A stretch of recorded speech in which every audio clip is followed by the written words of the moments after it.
He was one of the most feared snipers ever in NBA history. Millions witnessed his iconic moments and brilliant performances throughout the years. He was on the verge of finishing his illustrious career with the ultimate achievement in basketball.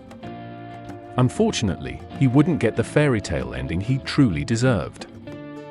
Let's take a look back at the legendary Reggie Miller and find out what actually happened. For years, Reggie Miller lived in his older sister Cheryl's shadow.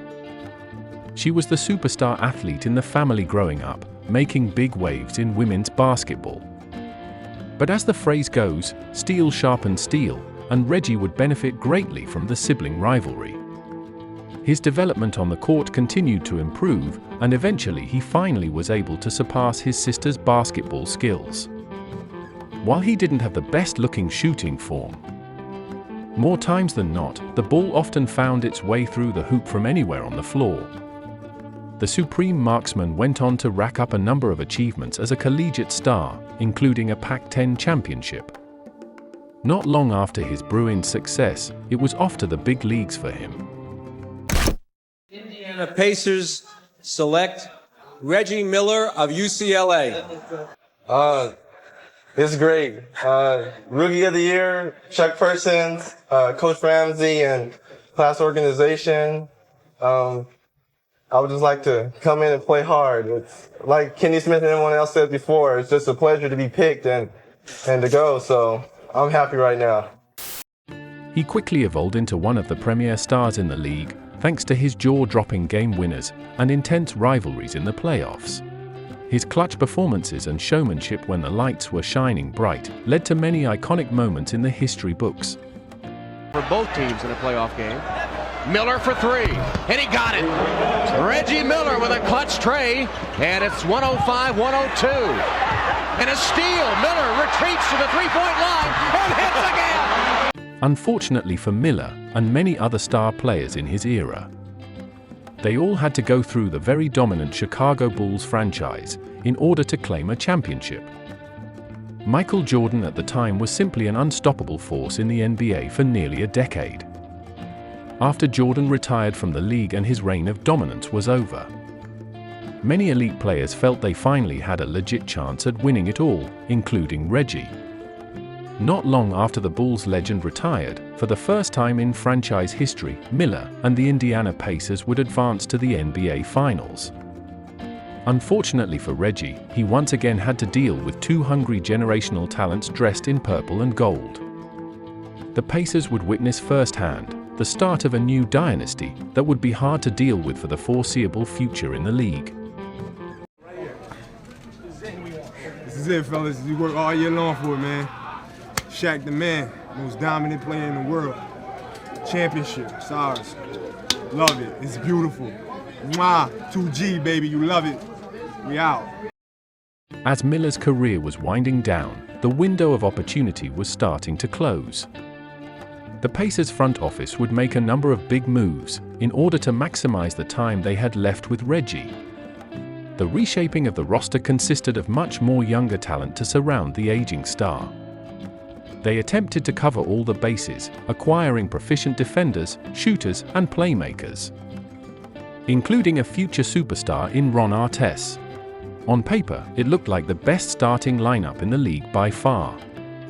Many sports commentators expressed how the Pacers were the team to beat going into the 2004-2005 season. It seemed like all the stars had aligned for the man that carried the Indiana franchise for nearly 2 decades. It often appeared that everyone in the NBA was rooting for Miller to leave on a high note, especially his teammates, many of which watched him growing up and claimed to idolize the marksman in their childhood. However, things would take a turn for the worst shortly after the season began. This is their first of 4 meetings in the regular season. Detroit 4-3 overall. Indiana 6-2 so far on this young season.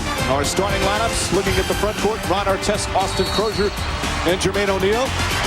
Tayshaun Prince, Rasheed Wallace, and Ben Wallace for the Pistons. Since Rasheed Wallace has joined the Pistons, they have been significantly better than the Pacers. It's up to this front court, which provides most of the points, to get it done for the Pacers. In the backcourt, the new Pacers, Steven Jackson with Jamal Tinsley, Chauncey Billups, and Richard Hamlet. The very difficult backcourt for Detroit. Despite it being very early in the season, it was a highly anticipated game. The Pistons were the reigning champions, but they were overlooked by the media and NBA fans. The matchup would gauge just how good the Pacers really were and settle the discussion of their true potential. Like many predicted, the Pacers would dominate Detroit in the game, proving the hype was well-deserved.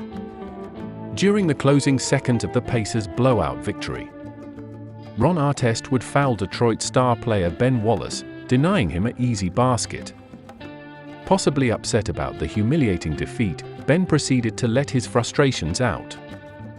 Referees and players attempted to break the two up, but the situation got even worse once they were separated. As Artest attempted to calm down by lying on the broadcasting table, a fan in the audience did the unthinkable. Who's ejected? I'm not sure. He'd have to walk past the Pacer bench to go. Now Artest has jumped over the scorer's table and is trying to get down to the bench. Artest is in the stands. Oh, this is awful. Fans are getting involved. Steven Jackson's in the fans. Rasheed Wallace going into the stands. The security trying to somehow restore order. Fans and players are going at it, and the players trying to help each other out. This is a disgrace. Athletes going into the stands and fighting fans, fans going on the court fighting players. It was very much one of the most bizarre events ever to take place in pro sports. Following the incident, the NBA Commissioner David Stern decided to hand out severe punishments to all the players involved. Most notably, Ron Artest was suspended for the remainder of the season. Steven Jackson was suspended for 30 games, and Jermaine O'Neal was suspended for 25. The lengthy suspensions was a huge blow to the Pacers organization. But perhaps the biggest blow to Reggie.